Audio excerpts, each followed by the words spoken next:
आज जिस टॉपिक की हम बात करेंगे वह है modalities of occupation therapy in classroom setting, यानी कक्षा में विभिन्न उपकरणों में हम किस प्रकार से बदलाव कर सकते हैं, परिमार्जन कर सकते हैं, उसके बारे में। तो कक्षा में व्यवसाय चिकित्सा द्वारा क्या बदलाव लाए जा सकते हैं, जिसके बारे में हम पढ़ेंगे, बात करते हैं, चलते हैं। व्यवसाय चिकित्सा एक ऐसी चिकित्सा है जिसमें रोगी के जीवन में प्रतिदिन आवश्यक कार्यों को करने की क्षमता पर अधिक ध्यान दिया जाता है। यानी कि जो व्यक्ति है, जो प्रतिदिन जो कार्य करता है उस पर फोकस किया जाता है, उसी के अनुसार उसकी जो इक्विपमेंट होते हैं उनमें परिमार्जन किया जाता है, उसमें सुधार किया जाता है, उसी के अनुरूप तैयार किया जाता है जिससे उसे दिन प्रतिदिन के कार्य करने में आसानी हो। इस चिकित्सा पद्धति में रोगी के सामाजिक, मनोवैज्ञानिक और वैचारिक विकास पर भी ध्यान दिया जाता है। सामाजिक यानी कि वही एनवायरनमेंट में रहता है, उस पर भी फोकस किया जाता है, मेंटली भी फोकस किया जाता है, और वह किस प्रकार सोचता है उस पर भी फोकस किया जाता है। ठीक है।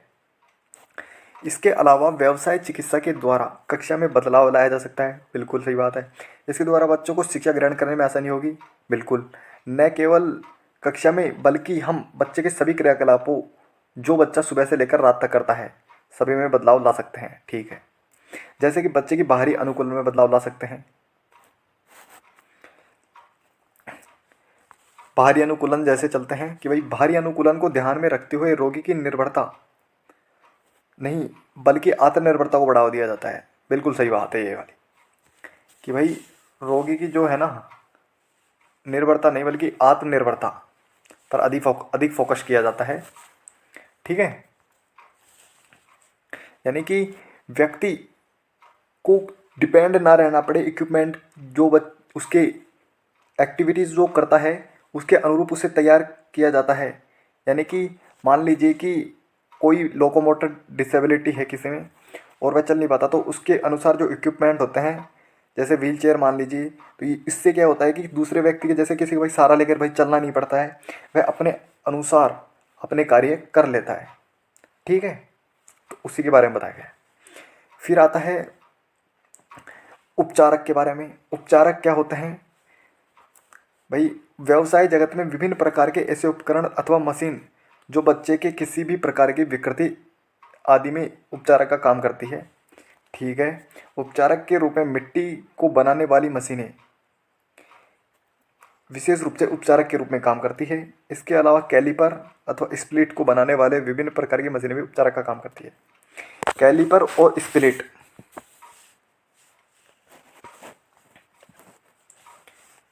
ये दो मोस्ट इम्पोर्टेंट हैं। एक कैलीपर और स्प्लिट ये उपकरण हैं जो बच्चे की जो डिसेबिलिटी होती है, या यूँ बोले कि अक्षमता जिस क्षेत्र में है, उसको सुधार करने का या उसे बनाए रखने का, मतलब सुधार जो करते हैं उसको बनाए रखने का काम करती है, सुधारात्मक तौर पर काम करती है ये चीज़ें, ऐसे बोल सकते हैं हम। ठीक है। इसके आगे हम चलेंगे कि भाई व्यवसाय चिकित्सा के रूप में विभिन्न प्रकार के अन्य सहायक सामग्री एवं उपकरण मौजूद होते हैं जिनकी सहायता से व्यवसाय चिकित्सा प्रदान की जाती है। ठीक है। स्थापत्य। स्थापत्य क्या होता है कि जो चीज़ें स्थायी होती हैं, जैसे कि घर में कुछ भी चीज़ें हैं नई, जैसे कि मकान बना दिया तो वह स्थायी है। ठीक है।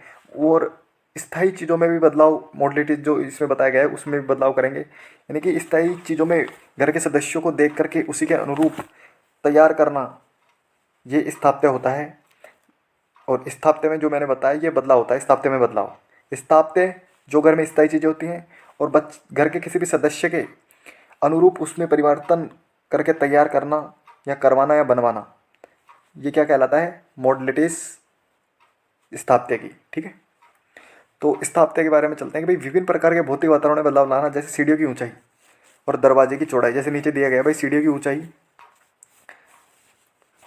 जैसे ये दरवाजे की चौड़ाई हो गई, ये हैंडल हो गया कि भाई बच्चों को पकड़ कर चढ़ने में प्रॉब्लम नहीं होगी। ये जैसे कि आमतौर पर सीढ़ियाँ हम खड़ी बनाते हैं, लेकिन ये बच्चे के अनुरूप ये चढ़ने का जो क्षेत्र है ये कम कम कर दिया। यानी कि एक जगह 3 सीढ़ियाँ लगाते तो वहाँ पे 5 सीढ़ी लगा दी। इस प्रकार से इनकी ऊंचाई कम कर दी जिससे चढ़ने में आसानी हो। दूसरा, रैंप लगा दिया।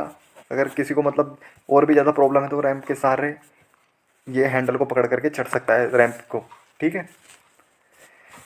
फिर आता है हमारा नेक्स्ट कि भाई रसोई की प्लेटफॉर्म की ऊंचाई, जैसे कि आमतौर पर अगर हम खड़े होकर बनाएंगे तो ये रैंप की ऊंचाई जो है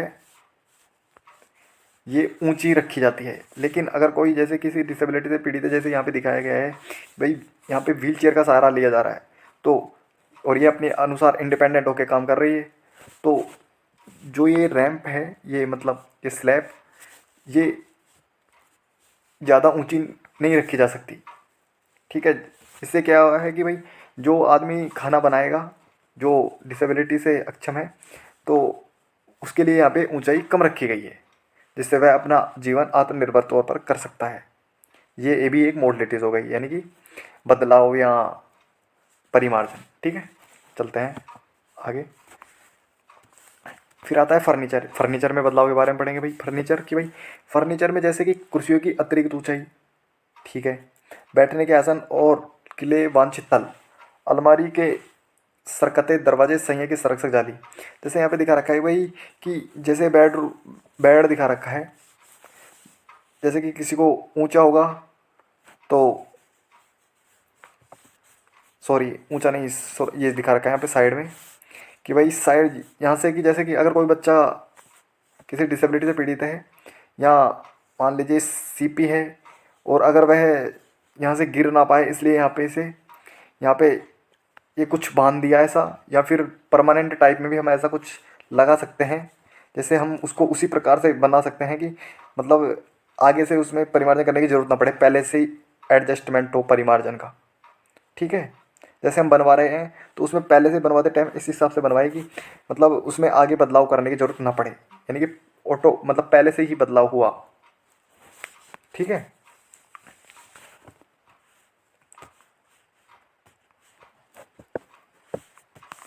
फिर आता है हमारा नेक्स्ट कपड़े। कपड़े में क्या होता है कि भाई आगे से खुलने वाले अंतर्वस्त्र, जैसे यहाँ पे चित्र में दिखा रखा है कि हम जैसे आमतौर पर जो नॉर्मल पर्सन होता है वह आमतौर पर किसी भी प्रकार के कपड़े पहन सकता है, लेकिन किसी व्यक्ति को किसी जो डिसेबिलिटी से पीड़ित है तो उसके लिए यहाँ पे आसानी के तौर पर उन्हें आगे से खुलने वाले अंतर्वस्त्र, यानी कि वस्त्र जो कपड़े होते हैं पहनने के वह आगे से खुलने वाले, जैसे आसानी होगी, यानी कि जैसे अगर बच्चे को अगर यानी कि डिसेबिलिटी है और मतलब यहाँ से पूरे पैक है ये कपड़ा, तो जब वो पहनेगा तो उसे मतलब बहुत सारी कठिनाइयों का सामना करना पड़ेगा। तो ये इसको अगर अगर अंतर बाहर से हम खोल देंगे ना, तो इससे क्या होगा कि हम बच्चे को आसानी उपलब्ध करा सकते हैं और उसे पहनने में भी आसानी होगी। ठीक है, फिर आगे आते हैं कि भाई इलास्टिक लगा पेटीकोट। ठीक है, फिर आता है भाई व्यक्तिगत जरूरतों के साधन। इसमें क्या है कि भाई यहाँ पे थाली दे रखी है, यानी कि प्रतिदिन के काम आने वाले, कि भाई किनारे वाली थाली जिससे दलिया फैलेगा नहीं, आराम से पकड़ भी सकता है दोनों हाथों से। दूसरा दो हैंडल वाला एक कप होगा, दोनों साइड से पकड़ सकता है बच्चा। ठीक है, फिर आ जाता है हमारा अगला, ये कंगा यहाँ पे दे रखा है, जैसे ये कंगा है। ठीक है, ये ये कंगा दे रखा है। तो इसमें क्या है कि जैसे मान लीजिए कि अगर कंगा अगर पकड़ में नहीं आ रहा है, समझ रहे हो, तो उसे यहाँ से बदल करके मोटा भी कर सकते हैं। और साथ में अगर जैसे बच्चे का हाथ यहाँ तक पहुँच रहा है और आगे नहीं पहुँचा पाता, तो उसके लिए क्या करेंगे, लंबी डंडी वाला कंगा लाएंगे या फिर उसमें बदलाव कर देंगे, कुछ बांध देंगे उसमें, तो वह यहीं से अपने बाल निकाल लेगा। ठीक है, और जैसे अगला दे रखा है यहाँ पे कि भाई मोटी मुट्ठी वाला टूथब्रश, मैंने आपको बता दिया जैसे कंगे में है वैसे ही मोटा ही यहाँ पे कर देंगे परिमार्जन, जैसे वो पकड़ के आराम से कर सकता है। ठीक है, फिर आ जाता है भाई कि घरेलू साधन, यानी कि भारी तल वाली इस्त्री। ठीक है, आगे बटन वाले दूर नियंत्रक, लंबी मुट्ठी वाला झाड़ू। झाड़ू का यहाँ पे दिखाई रखा है कि भाई जैसे यहाँ पे अगर अब नीचे वो छोटे वाले झाड़ू होती है जो नीचे बैठे करते हैं, उसमें प्रॉब्लम हो सकती है या होती है, तो यहाँ पे बड़ी जैसे कि आराम से खड़े खड़े आदमी अपनी सफाई कर सकता है। ठीक है, बिल्कुल सरल लैंग्वेज में है। स्प्लिट, स्प्लिट यानी कि विभिन्न प्रकार की स्प्लिट का प्रयोग करके व्यक्ति विशेष को व्यावसायिक चिकित्सा प्रदान की जाती है। स्प्लिट देने का तात्पर्य मुख्य रूप से यह होता है कि व्यक्ति के अंग स्तर पर किसी प्रकार का संकोचन अथवा विकृति होती है, जिसे स्थिर स्प्लिट की सहायता से विशेष रूप से अंग में सुधार लाया जा सकता है। यानी कि स्प्लिट देने का तात्पर्य कि भाई स्प्लिट का मतलब होता है कि किसी चीज़ में को, यानी कि जैसे डिसेबिलिटी है उसको आगे ना बढ़े, एक तो वहीं रोकना, एक उसमें सुधार करना। तो ये दो प्रकार की होती हैं, एक तो स्थिर स्प्लिट, एक होती है गतिशील स्प्लिट। तो स्थिर स्प्लिट का काम होता है कि उसको जो जैसी है वहीं पे बना के रखना, और गतिशील स्प्लिट के बाद उसमें क्या है कि सुधार किया जाता है। यानी कि मान लो ये हो गई स्थिर स्प्लिट, इसमें लगा दिया, आपको आगे चित्र में थोड़ा बताएंगे, उसमें थोड़ा अच्छे से समझ आएगा। चलते हैं कि भाई तत्पश्चात गतिशील स्प्लिट की इसमें दे रखा है कि भाई स्थिर स्प्लिट की सहायता से विशेष रूप से अंग में सुधार लाया जाता है। तत्पश्चात गतिशील स्प्लिट की सहायता से व्यावसायिक कार्यों को करने की सलाह दी जाती है। फिर आता है आगे कि भाई स्प्लिट जो है वह मुख्य रूप से इसके 3 कारण होते हैं। पहले सिकुड़न विकृति की रोकथाम, दूसरा आ गया क्षतिग्रस्त भाग का संरक्षण और उसमें होने वाली पीड़ा को कम करना। सिकुड़न अथवा विकृति की रोकथाम यानी कि जो डिसेबिलिटी है या विकृति है उसे ज़्यादा बढ़ने नहीं देता है। दूसरा आता है कि भाई क्षतिग्रस्त भाग का संरक्षण करना, यानी कि जो जैसे उसे बनाए रखना, और उसके बाद में उसमें लिख रखा है कि भाई उसमें होने वाली पीड़ा को कम करना। ठीक है, यदि कोई मांसपेशी कमज़ोर हो तो उसे ताकतवर बनाना, बिल्कुल, और उसकी क्रिया से उसे सहायता प्रदान करना, ये भी बिल्कुल सही बात है। फिर आता है हमारा कि भाई इन दोनों में अंतर स्पष्ट करेंगे, जो यहाँ पे बिल्कुल दे रखा है सिंपल में कि भाई स्थिर स्प्लिट और गतिशील स्प्लिट। आगे चित्र में आपको बहुत ही अच्छे से समझ में आएगा। फिलहाल बात करते हैं इनके डिफरेंस के बारे में। भाई स्थिर स्प्लिट में क्या होता है कि इसमें हिलने वाला कोई भी पुर्जा नहीं होता है। ठीक है, जैसे स्थिर स्प्लिट है, मान लीजिए कि थोड़ी देर के लिए हमारी रिंग होती है, मान लीजिए, तो रिंग टाइप का एक बड़ा क्षेत्र मान लीजिए कुछ ऐसे कैसे जो पूरा उंगली में आ जाए, ऐसे कैसे, ठीक है, तो उंगली में आ गया कि तो ऐसे कैसे रह जाएगा टाइट बिल्कुल, तो उंगली हमारी ऐसे भी नहीं होगी बिल्कुल भी। तो ये तो हो गया हमारे स्थिर स्प्लिट। एक गतिशील जैसे कि वो कुछ रिंग टाइप में होगा, लेकिन वो थोड़ा मतलब उसमें होगा मतलब लचीले टाइप में, जैसे कि जैसे हमारी उंगली है तो वो ऐसे करने पे हमें कोई प्रॉब्लम नहीं होगी, बल्कि उससे आसानी होगी। ठीक है, उसके बाद में हमारे आ जाता है भाई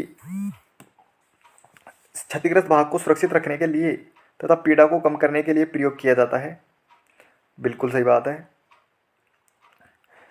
और फिर है लास्ट के भी सिकुड़न और विकृति की रोकथाम, बिल्कुल सही बात है ये भी। और इसका भी काम यही होता है भाई, दोनों स्प्लिट है इनका, दोनों का काम यही होता है, सिकुड़न विकृति की रोकथाम।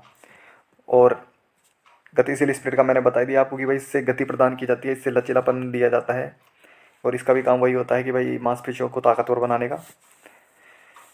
फिर है नेक्स्ट कि भाई इसमें हम चलते हैं कि ये स्प्लिट है, ये एक सारणी बनेगी यहाँ पे। तो इसमें आपको मैं थोड़ा एक्सप्लेन करता हूँ कि स्प्लिट का नाम, जैसे यहाँ पे दे रखा है स्प्लिट का नाम, तो आपको जब सारणी बनाओगे तो इसमें स्प्लिट का नाम डालना है। फिर आता है स्प्लिट लगाने का स्थान, स्प्लिट का कार्य क्या है। तो स्प्लिट का नाम है, मान लीजिए यहाँ पे रिस्ट ड्रॉप स्प्लिट, तो वह कुछ इस टाइप की होती है, बिल्कुल रिस्ट से ही पता लग रहा है कि रिस्ट यानी स्प्लिट, रिस्ट ड्रॉप स्प्लिट, बिल्कुल प्लेन। तो वो कहाँ पे नहीं जाती है, हमारी कलाई के स्थान पर। ठीक है, फिर आता है कि भाई उसका कार्य क्या होता है। भाई कलाई में फ्लेक्शन की रोक, भाई ये तो हम सभी जानते हैं कि भाई स्प्लिट का काम है सिकुड़न और विकृति की रोकथाम, तो इससे ही हमारा सिंपल हो जाता है कि भाई काम क्या होगा। तो इसमें दे रखा है भाई कलाई में फ्लेक्शन करना, जैसे कि मैंने बताया था कि गति प्रदान करना, वही होता है फ्लेक्शन। फिर तो आता है कि भाई सिकुड़न और विकृति की रोकथाम, ये भी ठीक है, स्प्लिट का काम ये होता ही है, तो हम जानते हैं। फिर आता है कोकअप स्प्लिट। कोकअप स्प्लिट क्या होती है कि वह थोड़ी कलाई से ऊपर, जैसे मैं आपको थोड़ा चित्र में बता देता हूँ। ये यहाँ पे दे रखा है रिस्ट ड्रॉप स्प्लिट, जो यहाँ पे स्लीपर की टाइप में दे रखी है बिल्कुल ऐसे, ये हो गई रिस्ट ड्रॉप स्प्लिट। फिर आती है कोकअप स्प्लिट, ये कलाई से ऊपर पहनी जाती है थोड़ी, ये हाथ में यहाँ पे, यहाँ से लेकर के यहाँ तक। ठीक है,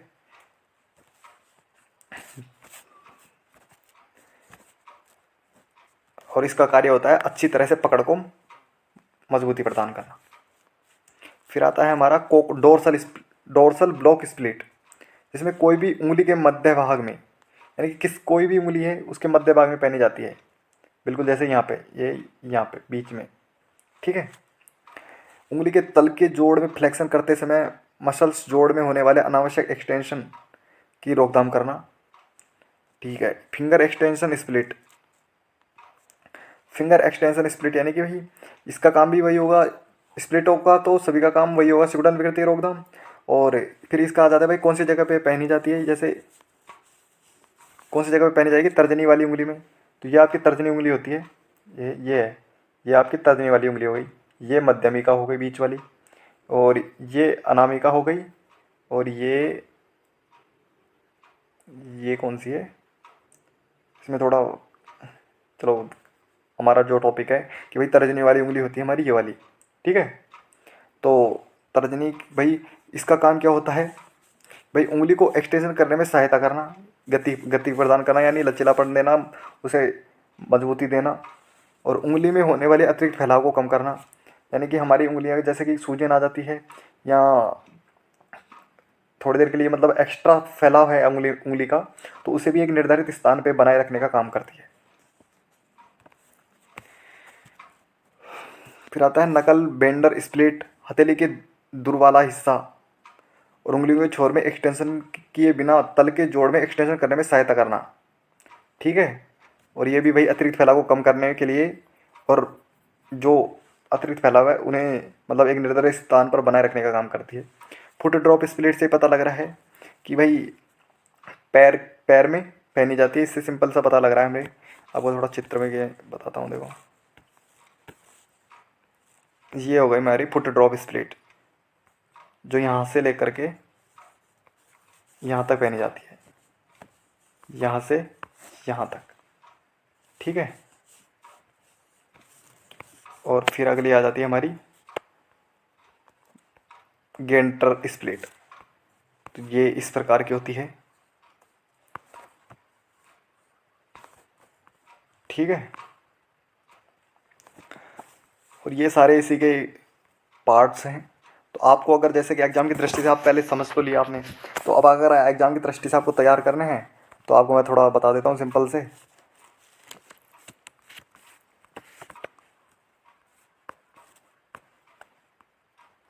आप ये लीजिए मॉडलिटीज़ ऑफ ऑक्यूपेशन थेरेपी, यहाँ से आपको डाल देना है, यहाँ से 2-4 लाइनें मोस्ट मोस्ट सी।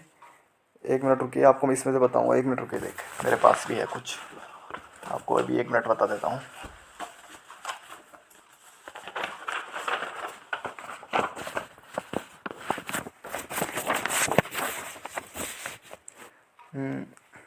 आपको लिख देना है यहाँ पे सिंपल से कि भाई व्यवसाय चिकित्सा से हम कक्षा में निम्नलिखित बदलाव ला सकते हैं। जैसे यहाँ पे दे रखा है कि भाई व्यवसाय चिकित्सा से हम कक्षा में बदलाव ला सकते हैं, ठीक है। फिर आता है इसमें कि भाई इससे बच्चे में ध्यान केंद्रित करने में आसानी होती है, और दूसरा हो गया शिक्षा ग्रहण करने में आसानी होती है। तीसरा फर्नीचर में बदलाव लाकर बच्चे में बैठने में आसानी होगी, बिल्कुल। फिर भारी अनुकूलन लिख देंगे, उसमें लिख देंगे भाई भारी अनुकूलन को ध्यान में रखते हुए बच्चे की आत्मनिर्भरता को बढ़ावा दिया जाता है, बच्चे के संज्ञानात्मक विकास में बदलाव किया जाता है, बच्चे को व्यवसाय योग्य बनाया जाता है। फिर हम उपचारक में लिख देंगे, उपचारक में लिख देंगे भाई कैलिपर अथवा स्प्लिट के द्वारा बालक को चिकित्सा प्रदान की जाती है, ठीक है। और किस प्रकार की जाती है वो आपको इसमें नीचे दिया गया है। स्प्लिट जैसे कार्य जैसे आपको मैंने सारणी बताया था, चलेंगे उसकी ओर भी। स्थापत्य की बात कर देंगे भाई, स्थापत्य से हमारा कंप्लीट हो गया कि भाई स्थापत्य, तो स्थापत्य में आ जाएगा स्थिर चीज़ें, उनमें बदलाव करना, ठीक है। कपड़े, तो कपड़े क्या है, यहाँ पे मॉडलिटी से पता लग रहा था, तो यहाँ पे सब चीज़ों में बदलाव बदलाव बदलाव होगा सब में, ठीक है।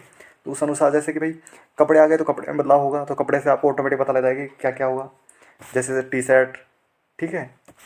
फिर व्यक्तिगत ज़रूरतों के साधन, व्यक्तिगत जो डेली मतलब लिविंग एक्टिविटी में हम जो एक्टिविटी करते हैं उसमें क्या कौन कौन से इक्विपमेंट की हमें आवश्यकता पड़ती है, वैसे तो सभी पड़ते हैं लेकिन व्यक्तिगत तौर पर जैसे टूथपेस्ट करते हैं, ब्रूस आ गई, कंघी करते हैं, इस प्रकार से, ठीक है। फिर स्प्लिट आ जाएंगे हमारा, स्प्लिट में हम लिख देंगे कि भाई इससे दो प्रकार की होती है, एक स्थिर स्प्लिट, एक गतिशील स्प्लिट। स्प्लिट से आपको पता लगाना कि इससे क्या होगा कि भाई विकृति की रोकथाम और सुधार। तो स्थिर स्प्लिट और गतिशील स्प्लिट, स्थिर से मतलब बनाए रखना, गति से हमें सुधार करना या उसको लचीलापन देना, ठीक है। फिर आ जाता है भाई इसमें हम लिख देंगे स्प्लिट में, जैसे आपको बता ही दिया मैंने कि थोड़ा प्रॉपर लाइनिंग तौर पर आपको बताता हूँ कि इसमें व्यक्ति की विकृति को स्त्री स्प्लिट की सहायता से सुधार में लाया जाता है। फिर गतिशील स्प्लिट से व्यवसाय चिकित्सा दी जाती है, ठीक है। और इसके रोकने के प्रमुख कारण वह है सिकुड़न अथवा विकृति की रोकथाम। दूसरा आ गया क्षतिग्रस्त भाग को संरक्षक व पीड़ा को कम करना और मांसपेशियों को ताकतवर बनाना। ये लिख देना है आपको। ये हो गया हमारा स्प्लिट। फिर आ जाता है हमारा, जो हमें एक सारणी बना देनी है, उस सारणी में आपको लिख देना है कि भाई स्प्लिट का नाम, स्प्लिट लगाने का स्थान, स्प्लिट लगाने का कार्य। उसमें आपको 6 स्प्लिट के बारे में बता देना है, जैसे wrist drop splint, cock up splint, dorsal splint, finger extension splint, foot drop splint और गेरर स्प्लिट। तो आपको याद करने का इसमें थोड़ा तरीका बता देता हूँ। भाई रिस्ट ड्रॉप स्प्लिट एक हो गया। ये तो एक कुछ तो याद करने पड़ेंगे, लेकिन जैसे रिस्ट ड्रॉप स्प्लिट, तो कोकअप स्प्लिट, तो इससे देखो एक याद करने का तरीका है, जैसे कि रिस्ट ड्रॉप स्प्लिट हो गया, कोकअप स्प्लिट हो गया, दो तो ये हमारे याद हो जाएगी, रिस्ट के बाद में कोकअप। ठीक है, तो हमें ऐसे याद करनी है कि कलाई में कौन सी पहनी जाती है, ऐसे याद करेंगे। ठीक है, ये सारणी ऐसे कैसे याद हो जाएगी, कहीं क्या होता है कि सारणी को देख करके छोड़ देते हैं, बल्कि सारणी याद करना बहुत आसान होता है। यहाँ पे क्या करना है, कलाई में कौन सी पहनी जाती है, रिस्ट। ठीक है, कलाई से ऊपर कोकअप, ऐसे याद करना, कलाई से ऊपर कोकअप। ये भी याद आ जाएंगे आपको, जो ये स्प्लिट है ना, ये भी ऑटोमेटिक याद आ जाएंगे आपको। ये पहचान लेना है कि सारणी में क्या करना है भाई, कलाई, यहाँ से याद करो, कलाई में पहनी जाती है रिस्ट, कलाई से ऊपर कोकअप, फिर कोकअप के बाद में हमारे यहाँ पे आ जाएगी उंगली के बीच में मध्य भाग में, वह आ जाएगी हमारी डोर्सल। फिर डोर्सल के बाद में आ जाएगी भाई फिंगर एक्सटेंशन, इससे आगे और ऊपर जाएंगे हम तो ये आ जाएगी फिंगर एक्सटेंशन। ठीक है, फिर उसके बाद में आ जाती है भाई, ये हो गया। उसके बाद में हमारा आ जाएगा पैरों की तरफ, तो फुट ड्रॉप स्प्लिट, और एक आ जाएगा हमारा गेरर स्प्लिट। फुट के मतलब पैर का स्प्लिट, और गेयर जैसे हम गाड़ियों में लगाते हैं गेयर, तो उससे याद आ जाएगा गेरर स्प्लिट। भाई पैर में लगाते हैं तो गाड़ियों में जैसे चलाते हैं जैसे, तो गियर किससे लगाते हैं, पैरों से लगाते हैं, तो उससे आपको याद आ जाएगा एक कि भाई गेरर स्प्लिट।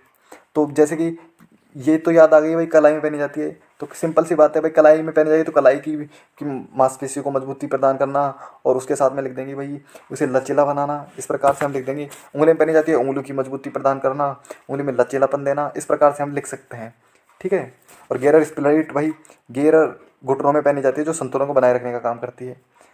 तो इस प्रकार से हमारा ये पूरा जो पैटर्न है वो कंप्लीट हो जाएगा, और मैं आपको एक बार भी इस वीडियो में दिखा देता हूँ कैसे कैसे इसमें लिख रखा है। बाकी मैंने जो आपको बताया, ये आपको ऐसे कैसे लिख देना है, जो अभी बताया ना मैंने, तो और बाकी इसके अनुसार आपको लिखना है, तो आपको मैं ये पूरा बता ही देता हूँ, दिखा देता हूँ एक बार ऊपर से नीचे तक।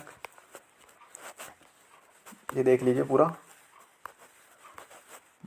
बाकी अगर जो मैंने बताया है अभी थोड़ी देर पहले, तो उस हिसाब से अगर आप नोट्स बनाओगे अपने तो ज़्यादा बेटर रहेगा।